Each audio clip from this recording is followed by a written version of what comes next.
things that I probably, even at 15, shouldn't have started watching yet. But those of y'all that are familiar, depending on your generation or what you've been exposed to, but the Thomas Harris series, which is like the Hannibal Lecter series and film adaptations, and as well as James Patterson's Alex Cross series. So early on, Morgan Freeman, as well as like movies with Morgan Freeman, like Seven, some of those a little more hardcore as far as violent crime, criminal profiling.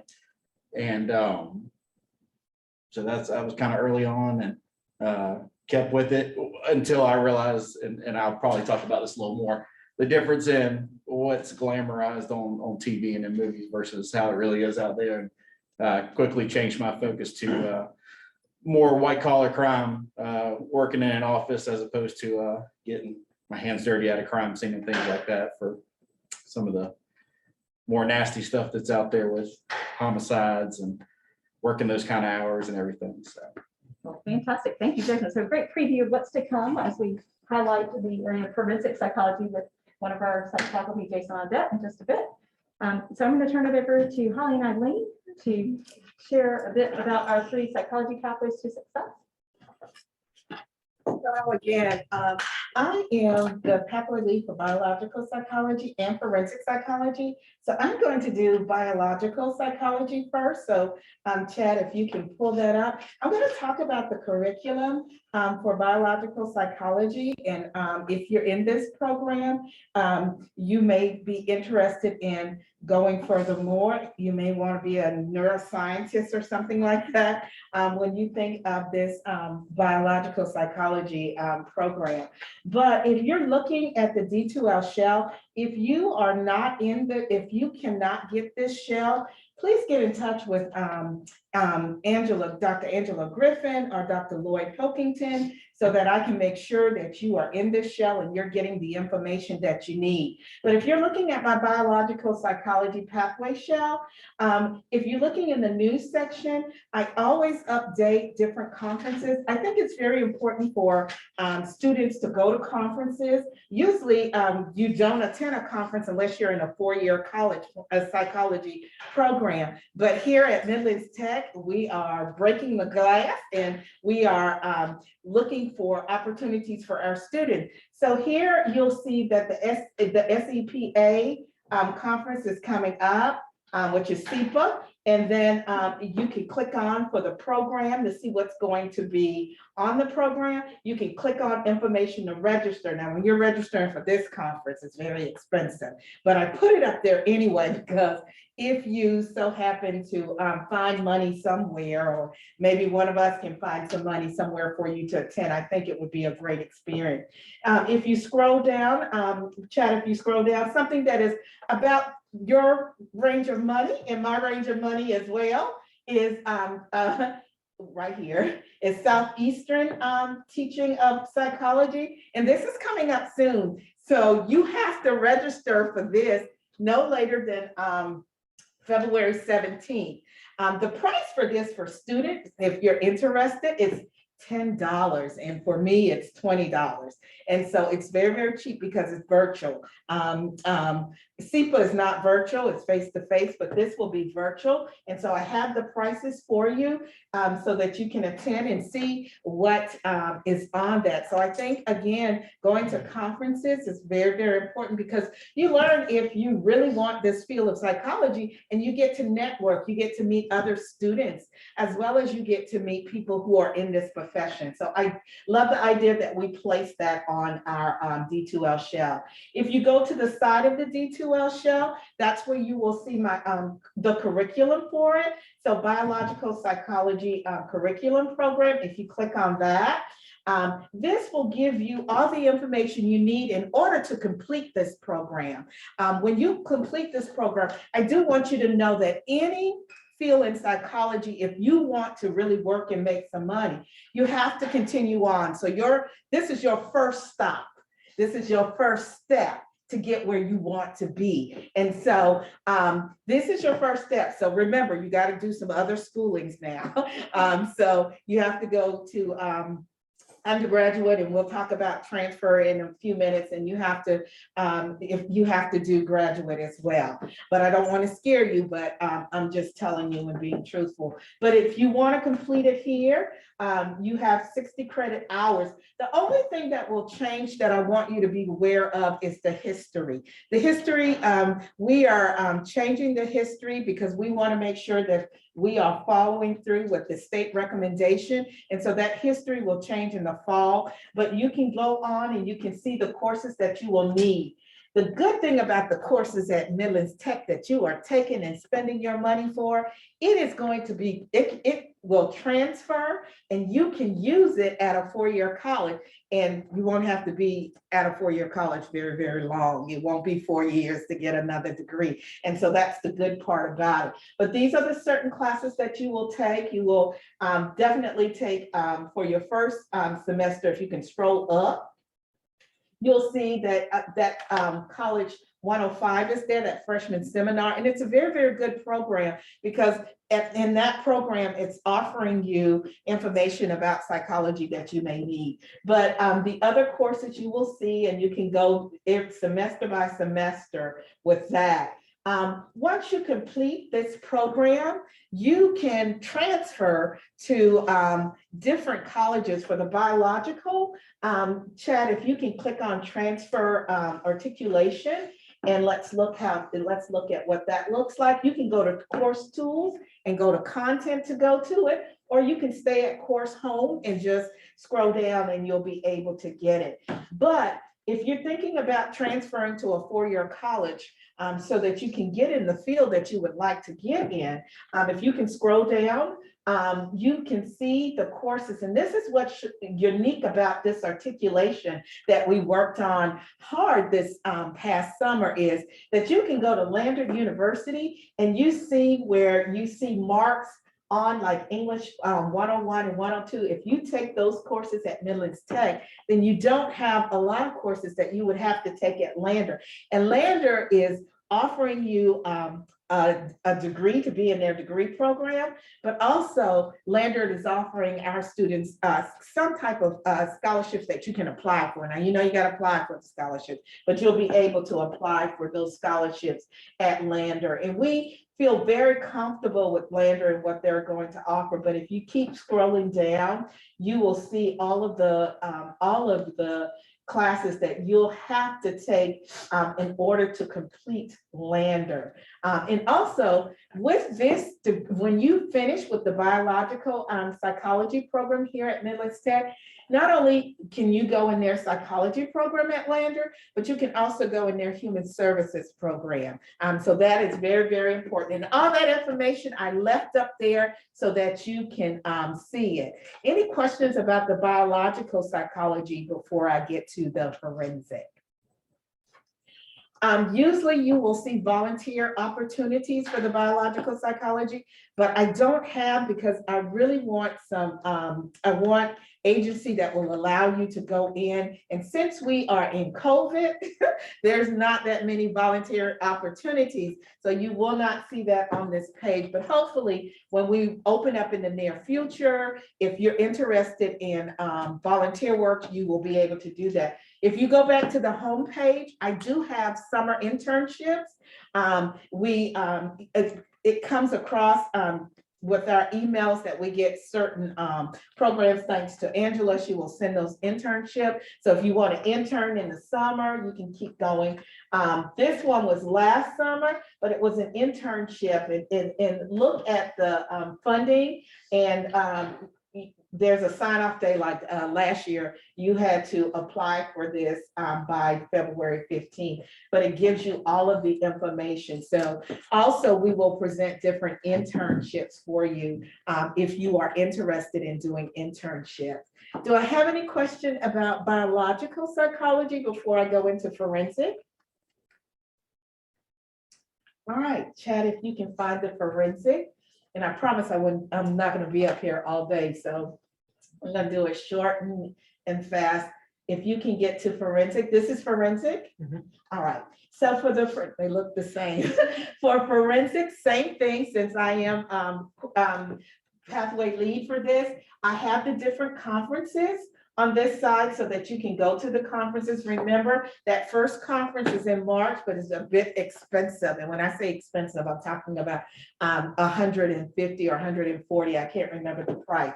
So if that's not in your price range to go, there's another conference in this conference, the Southeastern Teaching of Psychology. I think we've been going there for years. I think we started off back in 2000 going to this conference, and we try not to miss this conference at all. But now the conference is sponsored by Spelman, but it is cheap for you. So please look at this if you are in the forensic program, and look at the undergraduate, look at the $10, and please register. Remember, it's coming out February 18th to the 19th. But the deadline is the 17th. So I want to be able to see Midlands Technical College students there with us. So please, if you are interested, let us know. If you're not on this D2L shell, please let Dr. Pilkington know and let Dr. Griffin know so that we can get the information. Again, in that news section, you'll see internships, etc. If you go to the curriculum, Chad, and again, you can find the curriculum on the homepage, or you can go to course tools and go to content to find it. But when you go to the curriculum, well, this is the transfer. Go back up and see if you can click on, yes, forensic program, and then do the forensic right there.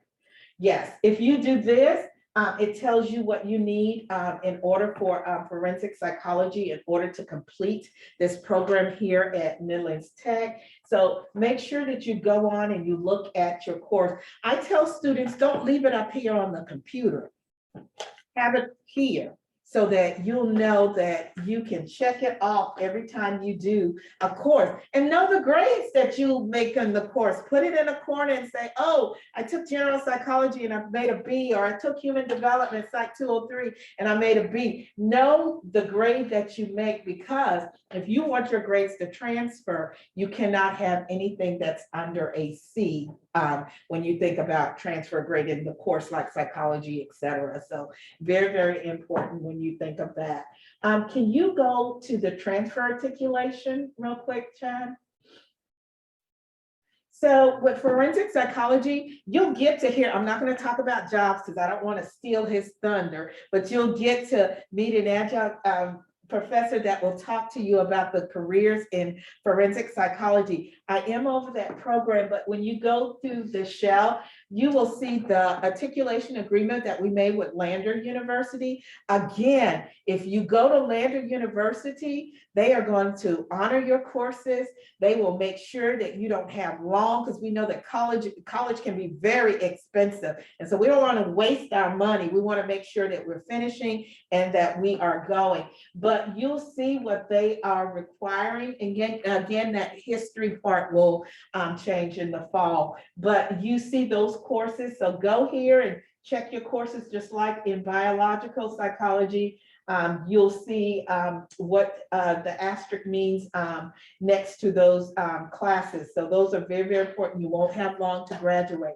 But with forensic psychology, not only do we have articulation with Lander University, Chad, if you'll go back up to course tool content, you will see that we have articulation with Columbia College. So if you don't want to leave Columbia, South Carolina, and you want to stay in Columbia because it may be cheaper for you to stay at home or wherever you're staying, then you can go to Columbia College, and Columbia College will accept all of our courses.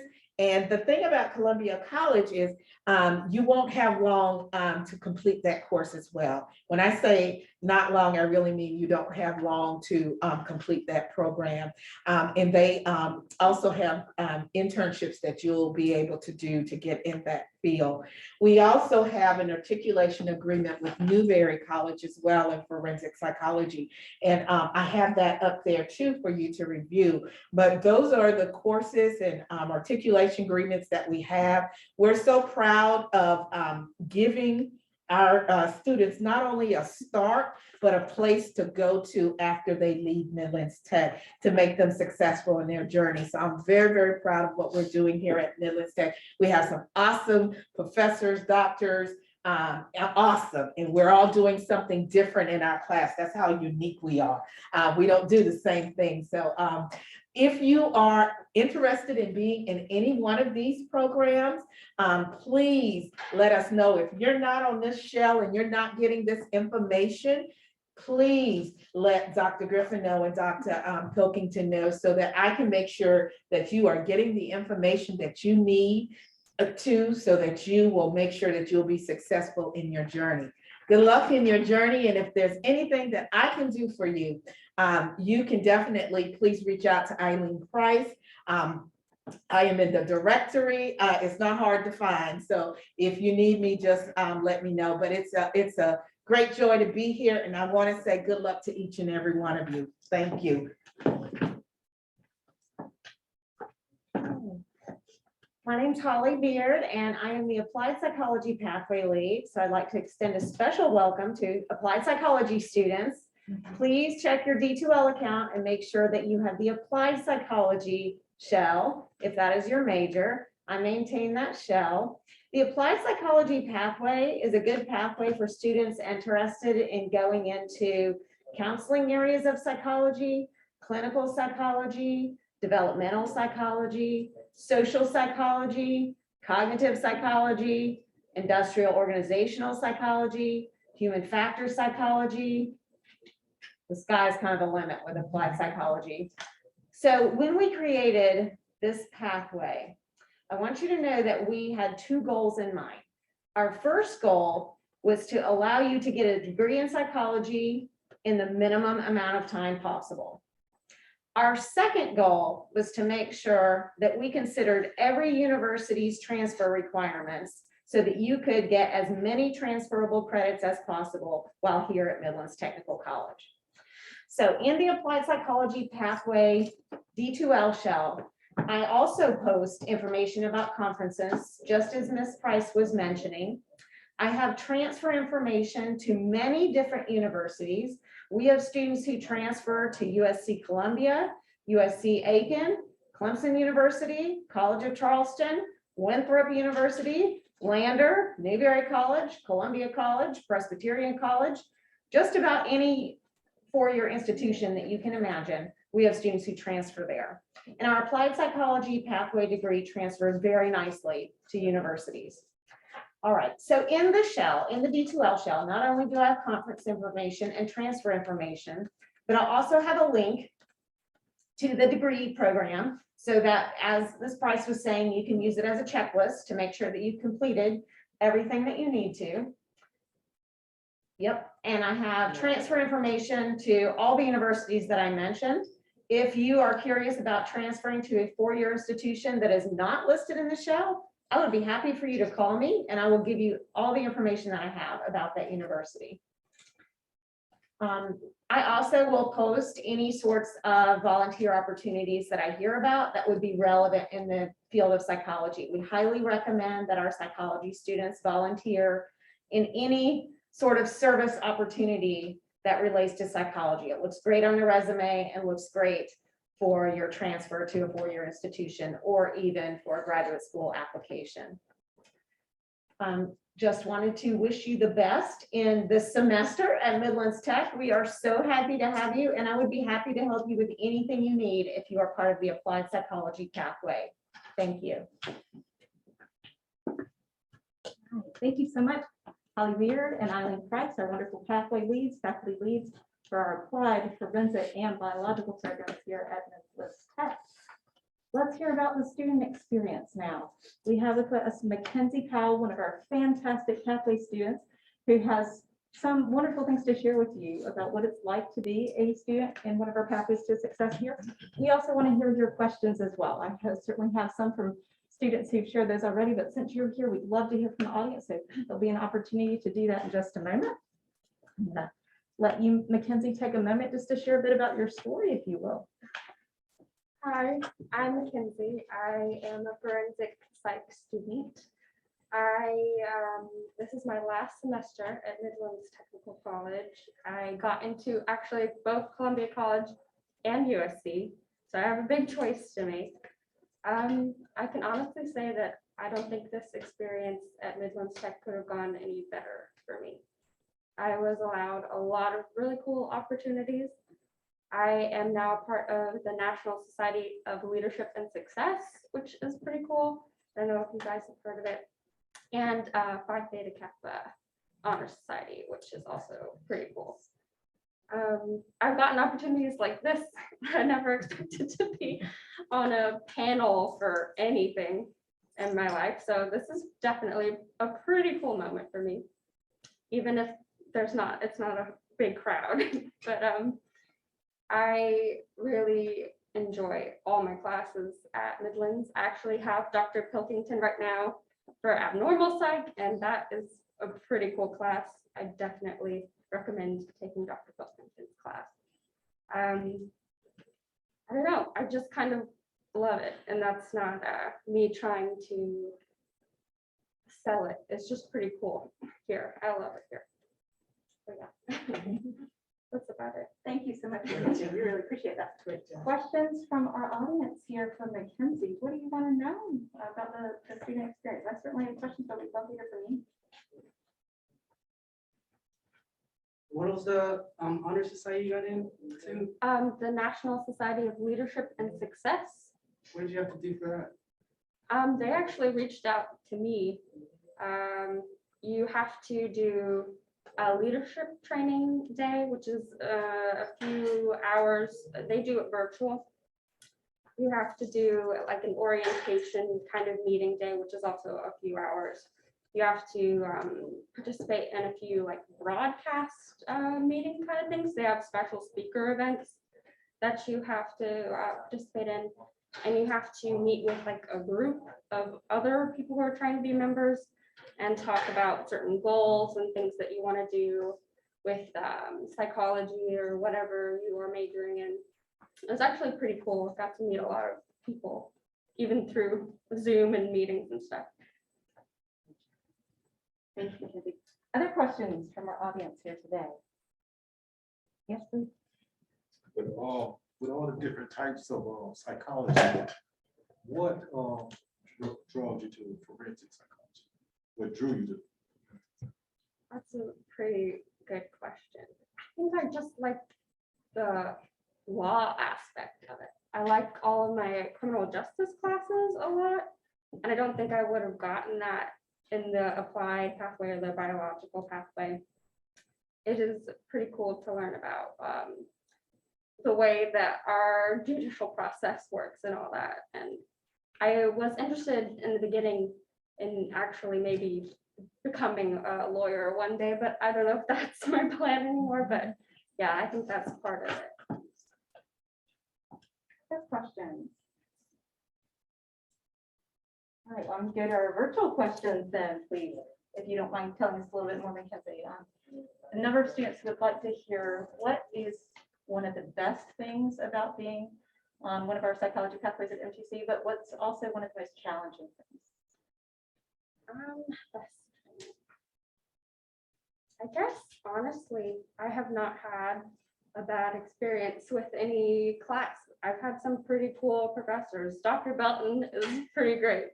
I think that all my classes have been my favorite part of Midlands. I guess the thing that has been the most challenging for me is kind of figuring out what I want to do. You know, there's just so many opportunities within psychology that sometimes it can be a little overwhelming. You know, one day you think, oh, I want to do this, and then the next day it's like, well, but maybe that. And so I think that's definitely something I struggle with. Absolutely. So many of us, I think, and lots of students as well. Well, thank you so much for sharing that.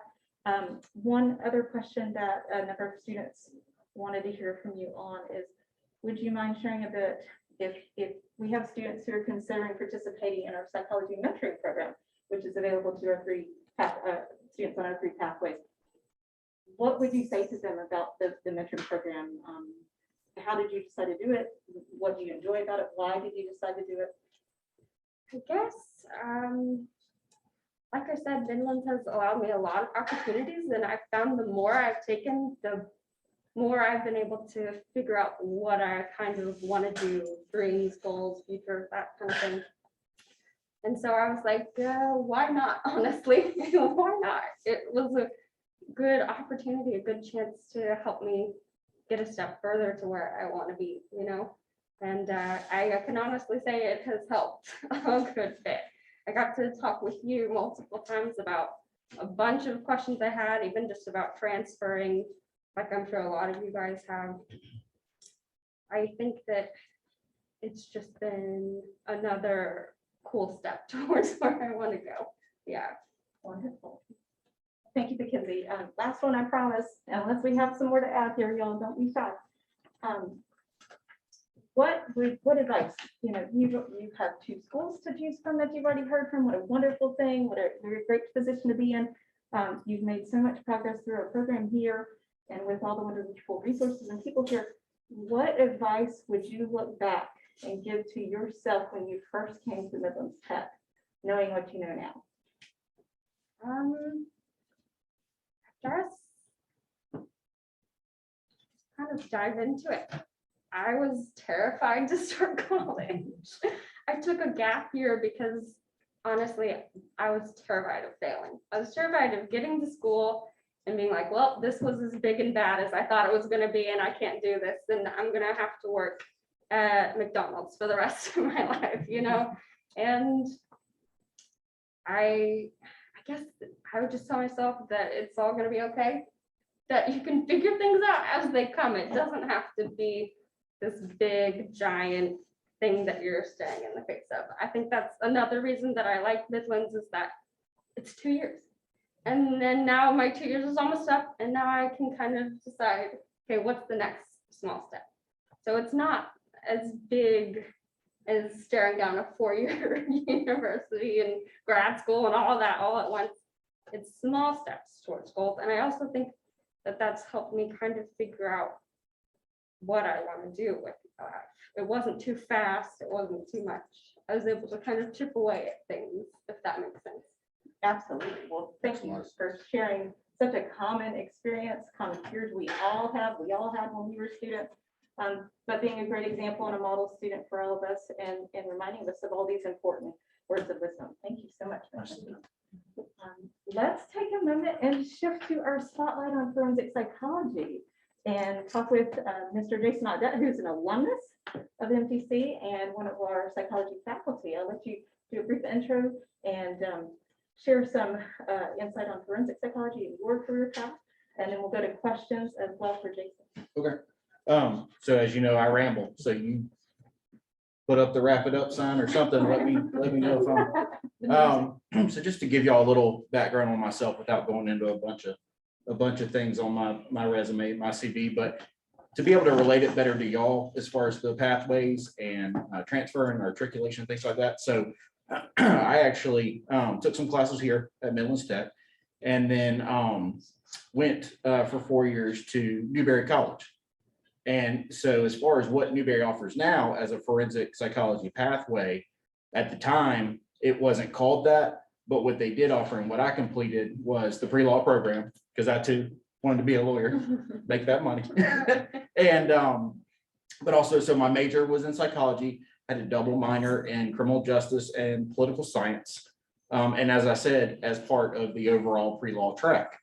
From there, while I was at Newberry, where internships and closely networking with both your instructors and getting out there and doing activities, participating in organizations, networking is huge between your, like I was saying, between your teachers, your instructors, your coordinators, the speakers they bring in.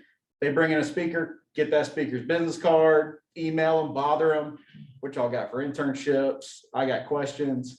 So I ended up getting an internship with the behavioral science unit at the State Law Enforcement Division, SLED, if you will.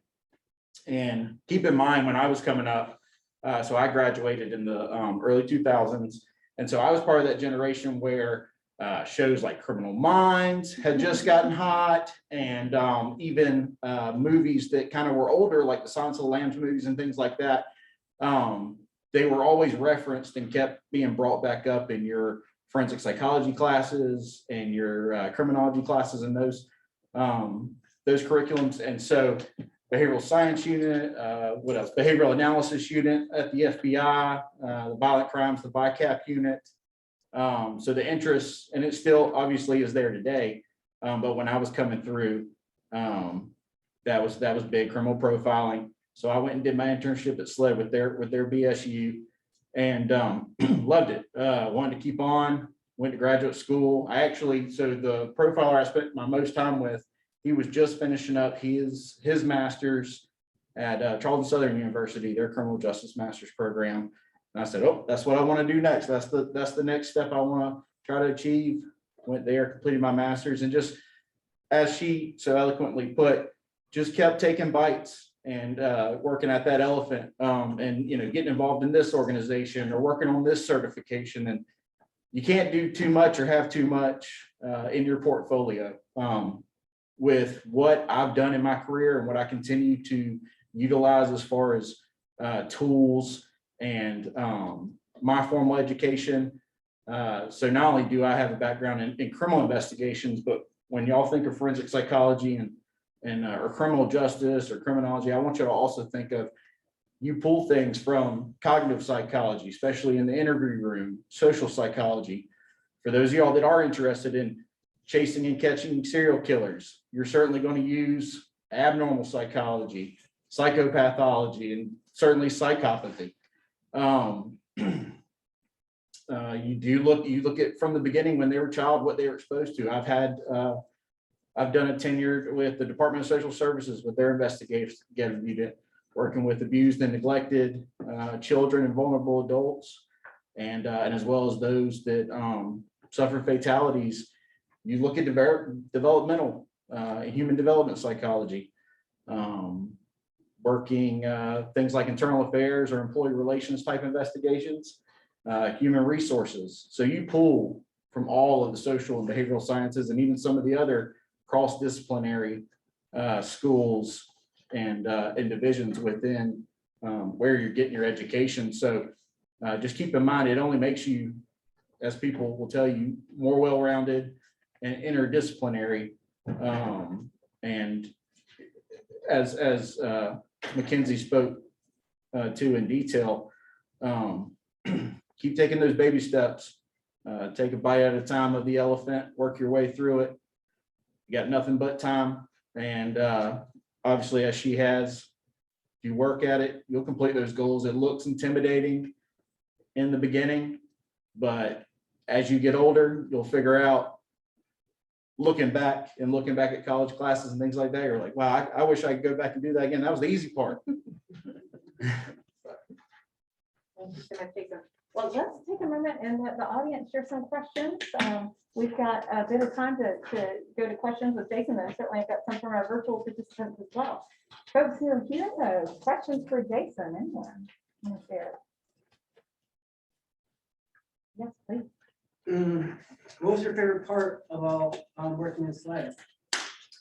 So the gentleman I worked with, so the primary profiler I spent time with, he was from Gilbert, went to Wofford, and spent his whole career at SLED. He was a legacy. His father had been a SLED agent, and so he had a wealth of knowledge working violent crimes, working everything. I mean, he had worked everything in SLED to work his way up to the criminal profiling unit. And just like in the movies and on TV, obviously a lot of it is dramatized, but at the same time, and it's like I tell people when I'm asked what I love most about either what I've done in my career or my current job and things like that, I love being in that interview room. And when I say interview room, I mean, like you do see on TV, you're sitting there, you've got a file stacked because you've done your research, you've done your prep work, you've prepared for, let's use the subject, for example, of who you're going to talk to. And you already know everything. I don't go into an interview room without already knowing the answers to the questions I'm gonna ask a suspect, if you will, a subject. And just having that conversation with them, and then even more so, the ones that try to lie or be deceptive. It's like anything else. It's like a game. It's like a basketball game or anything else.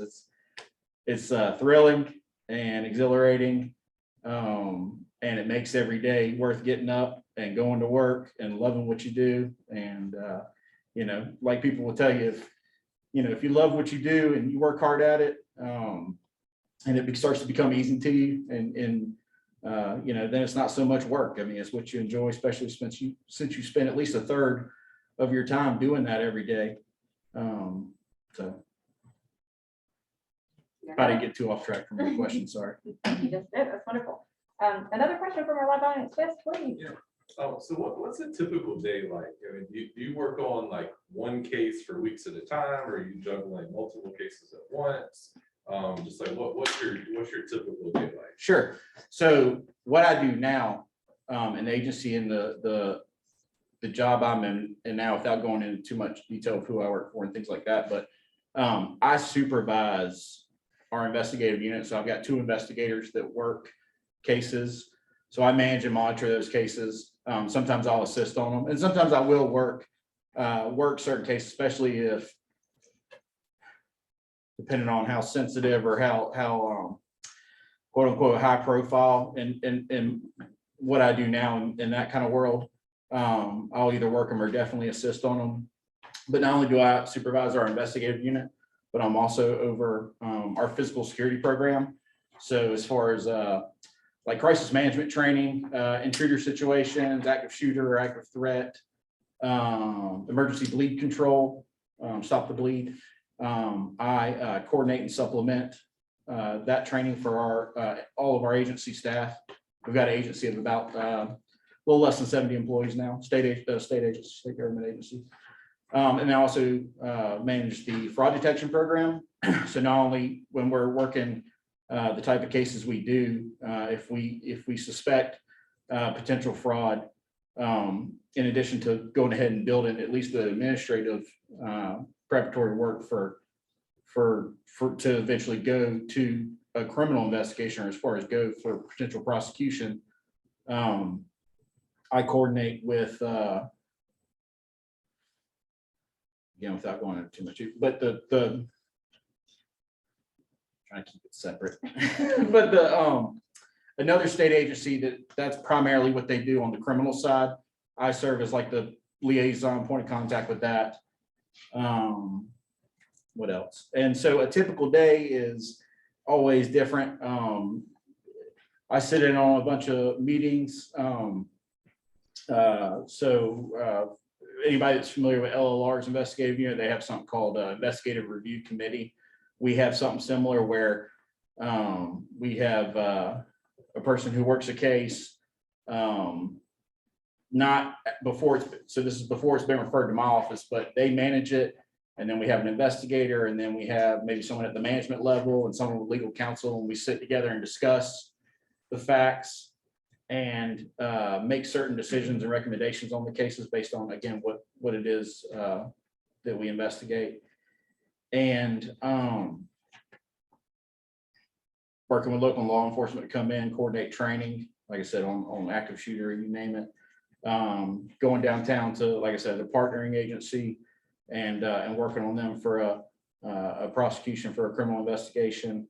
And then other times, so I hold, as Mackenzie talked about, I kept finding things to do and complete and build on my formal education. So I have roughly like 8 professional, what they call like professional designations, professional certifications that I've got to do. Like lawyers have to get CLEs, I've got to get continuing education hours.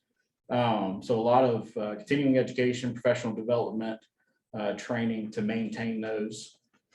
So really every day is different. Go and testify.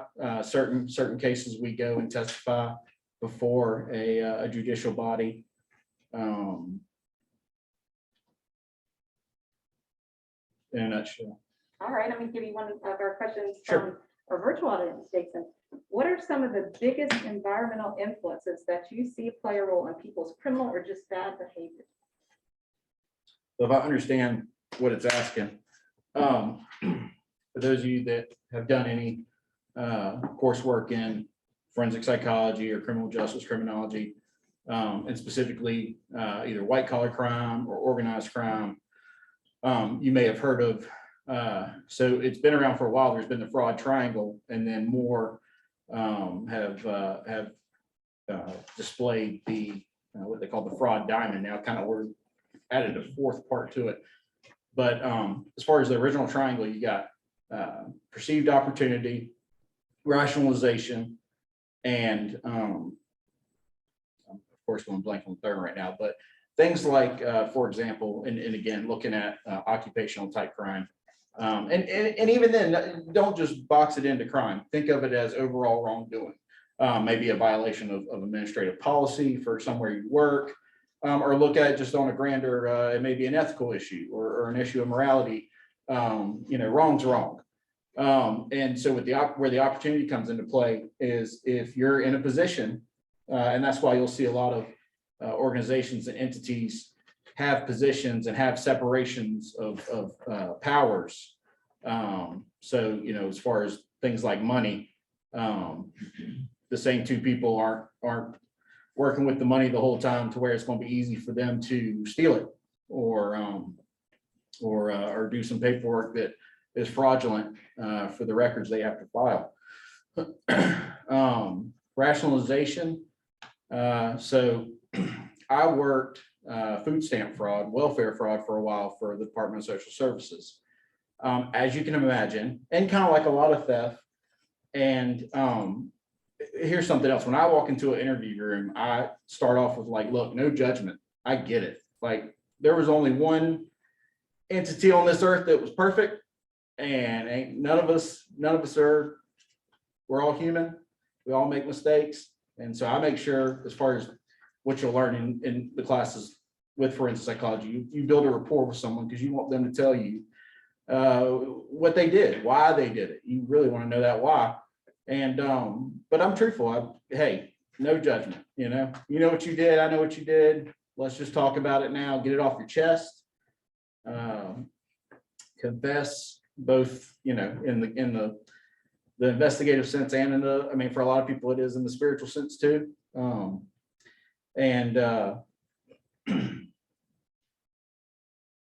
What was the original question? I think we're great, Jason. That was fantastic. There's a lot that goes this all, and sometimes it just. That's wonderful. All right. Audience, final audience question. Anybody got? I got some more, but please, we want to hear from you.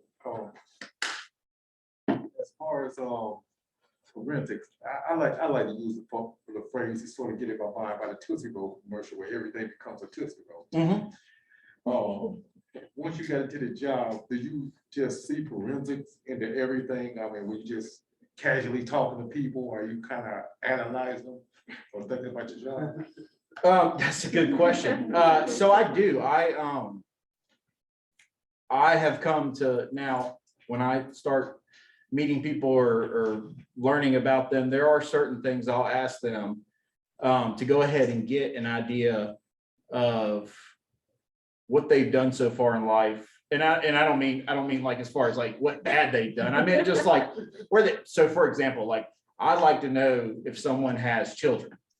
Because there's a lot you can tell about someone if they're a parent and why they do what they may do. So going back to rationalization, another example, and rear me back if I'm getting off what you're asking, but when I'm in an interview room and I'm talking to someone, I understand when someone steals. And so you can go back as far as like just someone stealing bread because they don't have the means to work and pay and get the money to pay for food for their children. And the reason they're doing it is to feed the mouths that they got at home, whether it be they're a disabled vet and they both physically and mentally can't work. And that's their reason for stealing, again, to feed their family. And so I think about that kind of stuff, and that's why I ask certain questions I do when I'm talking to people, when I'm either introducing or getting an introduction of them and you know, how they look at things. I mean, without going into detail about politics, but I kind of ask them some stuff to get an idea of like where their ideology is. And that kind of shapes like a profile, if you will. You're familiar with that term, I'm sure. So I know the next set of questions I'll need to ask them, or where I need to adjust the interview theme and things like that. Did that answer your question? If not, talk to me after and we'll try to get there. All right, one more kind of negative focus question, but a popular one, Jason. What is the most unethical behavior you've seen in your work? That's a tough one. What else you got over All right. there? No, I'm just kidding. You know, I'll tell you, when I worked child fatalities and things like that, and I'm sure a lot of y'all can understand, especially now as a parent. Fortunately, I wasn't a parent then. Well, I'll tell you this. So first autopsy I ever went to was an infant child autopsy. And it was a head trauma case. And so the autopsy was literally, we had to, and to not get graphic, but you see where I'm going. We had to, you know, cut into the skull of this baby to investigate this potential head trauma abuse case. And like I said, that was the first autopsy I went to. That was one of the first internships I did. And again, going back to trying to find your way and what you want to do, again, I was like, oh, I want to work sex crimes and, you know, ICAC, you know, internet crimes against children and bust sexual child predators, all that good stuff. And then you get out there and you're working these cases and you're like, I still got to take this stuff home. And then, like I said, once you've had kids, you know, once you have kids and you're like, and don't get me wrong, I have the most respect for investigators and agents to work those. I mean, they're a special type of people to be able to, especially for the money, to be able to work those jobs and, you know, still balance, still have that work-life balance. But it was quick for me personally. And that's where I was talking about, you know, I might want to go sit in an office and work financials and cyber crimes and things like that instead of having to look at the gruesome and like I said, walk onto a crime scene. You know, I prefer to be more of for my older generation, the Sonny Crockett, or my newer generation, the Will Smith, you know, nice suit when I walk into an interview. No, I'm just kidding. But I quickly realized I'm not the one that wants to get out there in the muck and the fluids and the things that you have to for violent crimes and criminal profiling, those things that are popular. So. All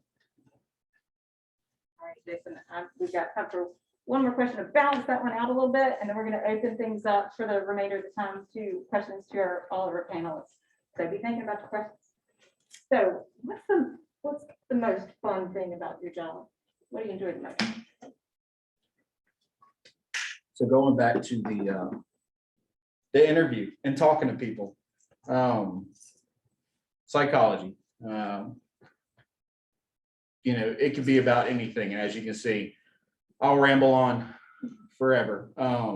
When I first got here, Miss Jane, you and I mean, we just talked. I mean, we talked for a good while on just about anything.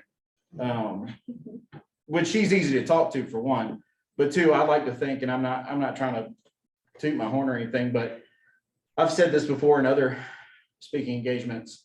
So from the beginning, I'd never tried to be, I was joking earlier about the flashy suits and stuff like that. I've never tried to be like people I went to the police academy with or other police officers you'll see out there or agents. I didn't want people to look at me, especially when I walk into an interview room and be like, this guy's a cop, because that's not what you want to walk in there, and you want them to feel as comfortable as you can with them. So we'll start talking, you know, and so depending on the type of subject or even witness or victim, and it goes back to doing your research, I'll get on LinkedIn, I'll get on Facebook, I'll get on all that stuff that's exposed out there that people leave out there, find out what your interests are. So I'll come in there and we'll talk about baseball, or we'll talk about the Super Bowl coming up. And just like that, I'll get them laughing, I'll get them, you know, then you'll see this, you know, and then, you know, let's take this jacket off. And Then we'll get to the slowly but surely start asking them things to build my case that I want them to eventually confess to. And before they know it, they've said something that basically an admission of guilt, and they didn't even realize, they thought we were still talking about who was gonna win the Super Bowl. It's just, it's fun. I love talking to people. And again, I mean, it starts back from my foundational education in psychology. That's what my major was in. And I've continued, I've gotten additional credentials in criminal justice, but at the same time, there's like you've got concentrations like forensic psychology. There's so much overlapping, and there's so much you can branch out and do. Like I've said earlier, I've worked it all. I've worked violent crimes, organized crime, white collar crime, abuse and neglect, children and vulnerable adults, human resources, industrial and organizational psychology. With what I now do, and with some of the other credentials I've gotten, I mean, I've branched into more organizational psychology or things like looking at performance and looking at what people that call themselves like management consultants do as far as going into an entity or an organization and looking at interviewing people and interviewing employees and managers and seeing what's efficient and what's not efficient, or what's effective, or what morale's like with employees, and changing or working towards changing to have a more positive work environment. Things like, I mean, you just pull all kinds of stuff. But again, there's nothing that you don't do that you don't put, even if it's just a little something. That's like, I've never been to a training. I have yet to be to a training where I didn't take even just the smallest thing to put in my tool belt that I haven't used another time. Not a course, not a class, not a training. And you can't do enough. You can't do enough. You can't do enough activities, do enough internships, do enough training, take enough courses that you can afford. Obviously, I mean, it is expensive. Because I mean, knowledge is power. It's the truth. It's a true statement. Well said. Thank you, Jason. We have some time left to pose some questions to our full panel. What would you like to know about our 3 psychology pathways to success: applied, biological, forensic? We have Holly Beard, our pathway lead for applied psychology. We have Eileen Price, our pathway lead for forensic psychology and biological. We have Mackenzie Powell, one of our students, and we have Jason Audette. Yes, please. Hello, I'm Isaiah Demond. I was in class, but came here to catch the end of this. My question is, I'm currently on a path toward using psychology. As of right now in my head, using psychology to apply it to me being a music artist and then also growing a business. So I was wondering, like, off the top of your heads, like, what do you guys think are some things that like I can do to apply my knowledge of psychology to that? And then which branch of psychology would best help me with that? Off the top of my head, I'm thinking music therapy. Have you considered that? No, I never heard of it. It's a growing field. I would think that applied psychology might be your best pathway here at Midlands Tech. But if you're interested in that, let's talk. There's information about that sort of career path. And I can tell you, and I didn't mean if you Sure, weren't. that's okay. So when I graduated with from Newberry, who was in the psychology program, she is now down in the Low Country, a music/art therapist, and uses, whether it be theories and principles of counseling in her work, along with auditorial and visual with the art, certainly, to whether it be help people with stress, especially PTSD, things like that. And then how is psychology applicable for like business? So again, what I'll talk. I mean, like I told you, I'll talk. So for me, again, I've started branching more and not kind of getting away from more of the foundational education I got in like criminal psychology and criminal justice, that type of stuff, but getting more into industrial and organizational, human resources, organizational behavior, because here's the thing, that's everywhere. every organization, every business, every entity has people and has some kind of organizational structure where they have to interact, and even now virtually. And so looking at things like what's going to better productivity, I mentioned earlier, morale's key. I mean, morale affects productivity and vice versa. Am I saying this right? Agronomics. With what I do with the agency I work for, we do a lot with OSHA related things and accident prevention training and things to not have a workers' compensation injury. And so looking at so take repetitive trauma or carpal tunnel, that, you know, if you've been doing a job for a while with your hands, you know, looking at the mouse you use and the keyboard you use and even the chair, you know, a lot of people you'll see have gone to standing desks. All those are factors.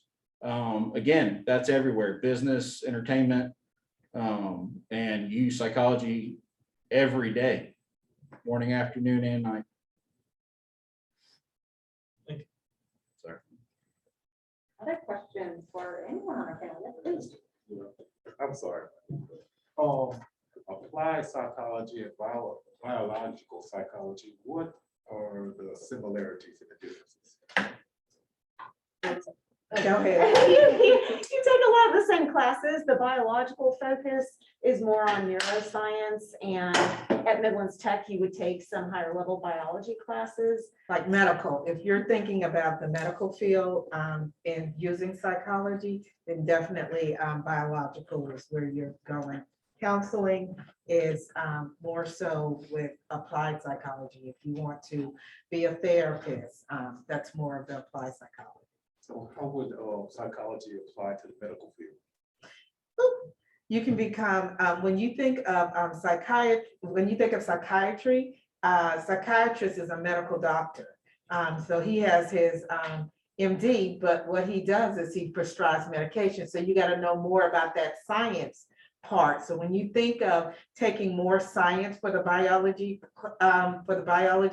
that's the field that you're looking at, more so hospital, being able to work in a hospital or something like that for biological. And I've used medical and biological psychology in everything I've done, especially with child and vulnerable adults. I mean, I hadn't worked a job where I didn't look at medical records, especially when I worked workers' compensation. I mean, voluminous, because you learn a lot, and to include biological, but looking at neuroscience and physiological psychology, where they are different, but they overlap in subdisciplines and things like that too. But again, just to kind of stress, highlight, exaggerate, you'll pull from all the different areas. And what's Good. And what's unique about psychology that I found in psychology when I was going through psychology, with psychology, you can overlap. Like for me, I chose psychology because I can do more with psychology. So with my field of psychology, when I first started with psychology, I worked with the Department of Mental Health. I did counseling with the Department of Mental Health. After I started to have children, then I branch off to teaching in psychology. So I taught in psychology so that I would be able to spend time with my children when they were not in school, be able to spend some time with them in the summer. And then I branch off to being able to do seminars. So I do seminars in psychology, like I do workshops on stress, how to relieve stress. But there's so many avenues that you can do with psychology. If you want to counsel and you want to get your LPC, licensed professional counseling, or if you want to go to that, become a psychologist, you get your PhD in psychology. You're doing more of the counseling, the diagnosing, etc. But the field, I found in my career that I could basically do anything with psychology. I can do anything. with psychology. There's so much with the music therapy. When I first started off in this field and I worked for the Department of Mental Health, during that time, we had a music therapist. And that music therapist would work with children who were sexually abused, who couldn't speak, couldn't be able to explain what was going on with them and loved music. And they were able to bring that out with music as well as art therapy. So when I think of how psychology is woven, it is woven, the sky is the limit when you think of psychology, not really putting it in a box. For his career, when you think of forensic psychology, it has the medical part of it, because in psychology, you're going to learn about cognitive psychology, you're going to learn about biological psychology, et cetera, but it's a woven thing. And I found in my career that there's nothing that I can't do with psychology. Yeah, to further address Isaiah's earlier question about business, before I started teaching, I worked in the area of industrial organizational psychology, where I would help companies, often Fortune 500 companies, figure out the best employee candidates to select, figure out the best way to train them, help with shaping the organizational culture to be what the leaders of the organization wanted it to be. And all of those tasks involved drawing on a knowledge of psychology that I gained through my educational experiences. Well said. I wish we had more time, y'all. Wonderful questions and wonderful information and resources. Can I throw out one last takeaway? Super fast. Just one thing I would emphasize if somebody didn't earlier, and to kind of encompass everything that somebody's asked and to kind of give you some more guidance, just real briefly, go online and a good starting point, look at state jobs website, or you can do this on Google and look at private sector and other stuff, but you can filter state jobs to different areas and things like that. But look at what they're going to be asking for as far as what you're going to need for the job. It'll break it down as far as not just the education, but the skills and the abilities and knowledge and that kind of things. And you'll see, you can take your syllabi from your syllabus from your courses and compare it to those knowledge, skills, and abilities that they're looking for in the job world and see where it interconnects and where it synchronizes with what you're going to be taking away from your college courses in every area of psychology to apply to a job. And you'll see more than just, one or two. You'll see more than just things from forensic psychology or cognitive. You'll see a lot from all of them. And so kind of keep that in mind too. Sorry, all right, I'm done. Wonderful advice, resources. Thank you all for being here. Thank you to Holly Beard, Eileen Price, Mackenzie Powell, Jason Audette, Dr. Chad Mortensen, and to you all for being here. We need to take a number real quick. Yes.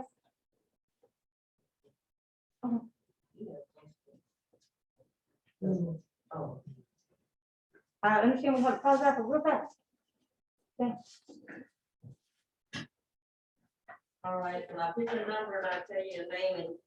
And the first drawing is a t-shirt.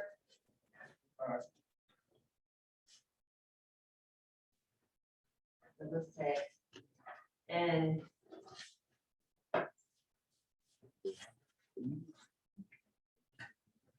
number 5, and that's Cameron.